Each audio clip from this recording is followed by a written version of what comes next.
एतवत्थु कथा, दान न करणाऱ्या स्त्रीची कथा. गौतम बुद्ध श्रावस्ती नगरीत विहार करत होते. त्या शहरात एक अतिशय श्रीमंत स्त्री राहत होती. तिच्याकडे सोनं, दागिने, धान्य आणि नोकरचाकरांची कमतरता नव्हती, पण ती खूप अहंकारी आणि कंजूस होती.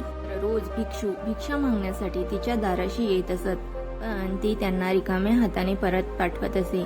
गरीब भुकेले लोक मदत मागायला आले तरी ती त्यांची थट्टा करत असे. एकदा एक वृद्ध भिक्षू खूप भुकेला तिच्या दाराशी आला. त्याने शांतपणे अन्न मागितले, पण त्या स्त्रीने रागाने त्याला हाकलून दिले आणि म्हणाली, काम करा आणि खा, मी कुणाला मोफत अन्न देणार नाही. त्या वाईट कर्मामुळे मृत्यूनंतर तिचा जन्म प्रेत योनीत झाला. तिचे शरीर हाडकुडं, डोळे खोल गेलेले आणि पोट मोठं झालेलं होतं. तिला सतत भूक आणि तहान लागत होती.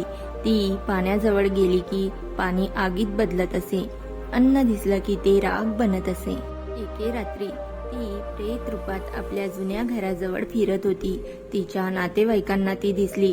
ते घाबरले आणि दुसऱ्या दिवशी भगवान बुद्धांकडे गेले. भगवान बुद्धांनी सांगितले, तिच्या पूर्वकर्मामुळे ती दुःख भोगत आहे, पण तुम्ही दान करून तिच्या नावाने पुण्य अर्पण केले तर तिचे दुःख कमी होईल.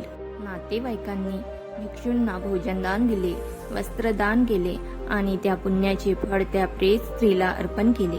क्षणात त्या प्रेताचे रूप बदलू लागले.